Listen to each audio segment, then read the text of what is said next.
Bonjour, dans cette séance, nous allons voir la notion d'intégrale d'une fonction continue sur un segment. Partie 1, définition. Donc, soit f est une fonction continue sur un intervalle AB, et grand F une primitive de la fonction de f sur AB. Donc, puisque f est continue sur l'intervalle AB, donc il admet des primitives sur cet intervalle. L'intégrale de f entre a et b est le nombre réel égal à f de b moins f de a. Faites attention à l'ordre. L'intégrale de f entre a et b dans cet ordre est le nombre réel égal à grand F de b moins grand F de a. On le note par notation et on écrit donc intégrale de a à b de f de x dx égale grand F de b moins grand F de a. Remarque, la différence grand F de b moins grand F de a se note aussi comme ça. Et on écrit ces égalités. Remarquez aussi que le choix de la primitive de f n'influe pas sur la valeur de l'intégrale, c'est-à-dire si g est une autre primitive de f sur i, alors il existe un réel k tel que grand G égale grand F plus k. D'où grand G de B moins grand G de A égale grand F de B plus K moins entre parenthèses grand F de A plus K qui vaut F de B moins F de A. Donc le choix d'une primitive de petit f sur l'intervalle AB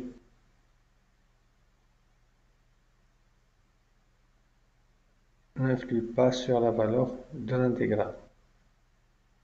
On peut dire que la valeur de l'intégrale ne dépend pas du choix de la primitive, bien d'une primitive de f sur AB.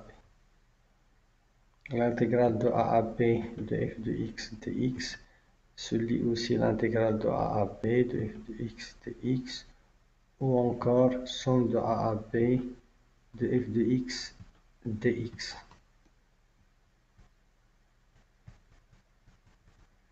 Les réels a et b sont appelés les bornes de l'intégrale de f de x dx de a à b. La variable x muée n'intervient pas dans le résultat, c'est-à-dire qu'on peut la remplacer par n'importe quelle autre variable distincte des lettres a et b. Et on écrit l'intégrale de a à b de f de x dx. C'est la même chose que l'intégrale de a à b de f de t dt est égale aussi donc l'intégrale de a à b de f de u du.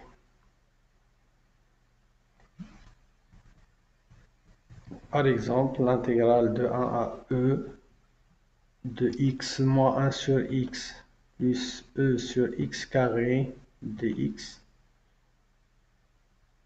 une primitive de x, donc x carré sur 2, de 1 sur x c'est ln de x, e sur x carré c'est e sur x. D'où x carré sur 2 moins ln de x moins e sur x est une primitive pour x moins 1 sur x plus e sur x carré. En calculant, donc on trouve donc e carré sur 2 moins ln de e moins e sur e moins 1 sur 2 carré moins n de 1 moins e sur 1 qui vaut donc e carré sur 2 plus e moins 5 sur 2. On passe maintenant à quelques propriétés qui sont vérifiées par l'intégrale d'une fonction continue sur un intervalle i. Donc soit f est une fonction continue sur un intervalle i de R pour tout réel a appartenant à i, l'intégrale de a à a, f de x dx égale à 0.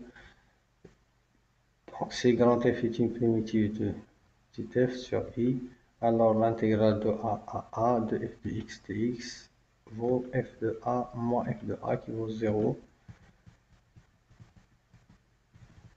Soit f est une fonction continue sur un intervalle i de R, a et b deux réels appartenant à i.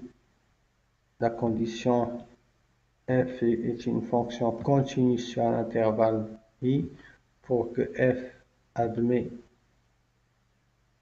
des primitives sur cet intervalle. L'intégrale de a à b de f de x dx est égale moins l'intégrale de b à a de f de x dx. En effet, soit grand F est une primitive de f sur i. Donc l'intégrale de a à b de f de x dx est égale à f de b moins f de a. Et l'intégrale de b à a de f de x dx est égale à grand F de a moins grand F de b. Il suffit de remarquer que ces deux nombres, grand F de b moins grand F de a et grand F de a moins grand F de b, sont opposés, d'où le résultat.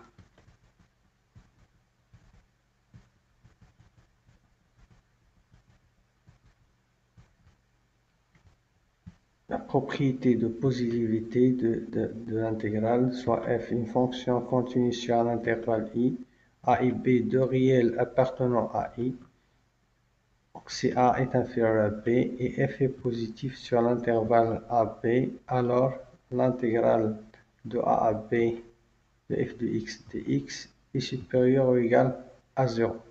Donc si grand F est une primitive de petit f sur i, pour tout réel x de l'intervalle i, on a grand F' de x est égal à f de x. Or, f est positif sur l'intervalle ab, alors grand F est croissante sur ab. Par conséquent, si a inférieur à b, alors grand F de a est inférieur à grand F de b. On en déduit alors que grand F de b moins grand F de a est supérieur ou égal à 0. Et alors l'intégrale de a à b de f de x dx est supérieur ou égal à 0. Faites attention, donc si f est positif et a est supérieur à b, alors l'intégrale de a à b de f de x dx sera négatif.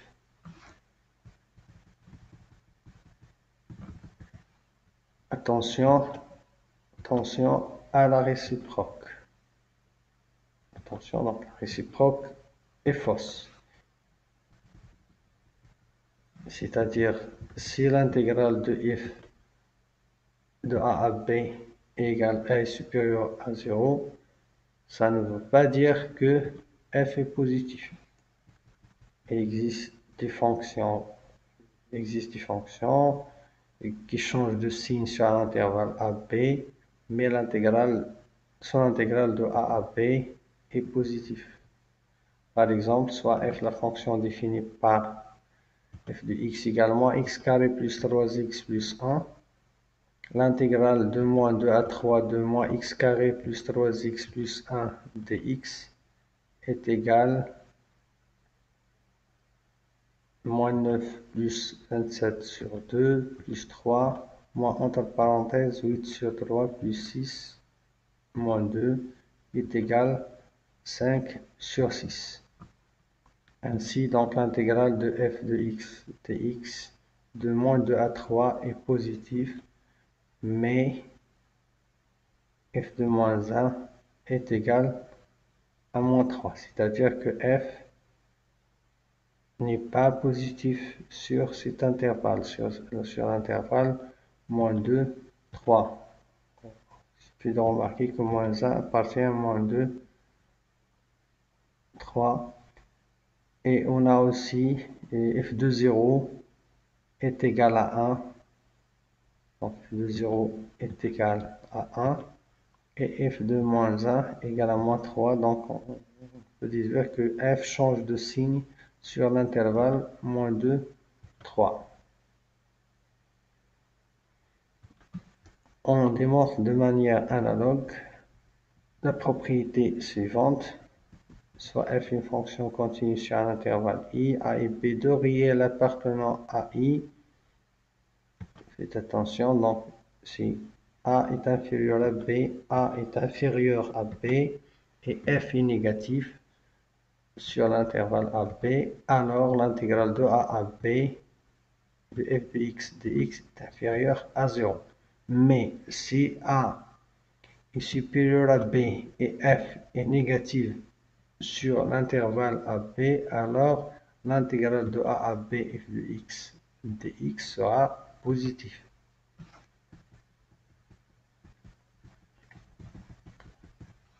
Propriété de linéarité, donc soit f et g, deux fonctions continues sur un intervalle i de R, pour tout réel a et b appartenant à i,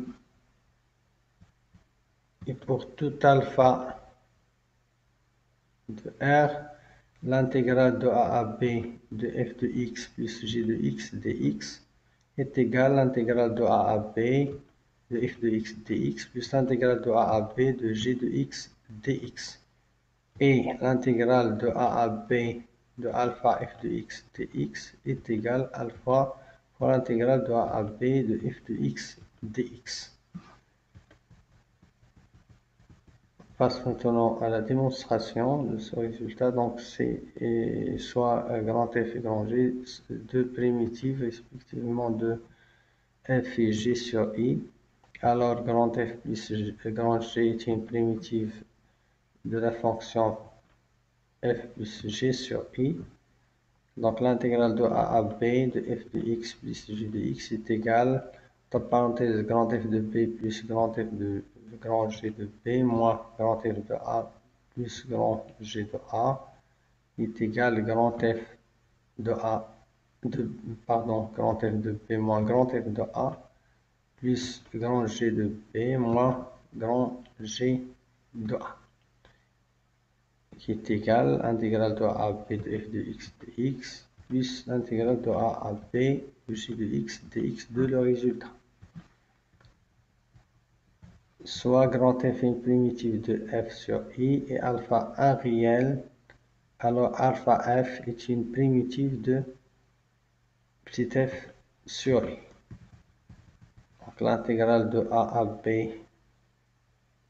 de alpha f de t dt, l'intégrale de a à b de alpha f de t dt est égal à alpha grand F de b moins alpha grand F de b, car donc alpha grand F de alpha fois grand F est une primitive de alpha fois petit f.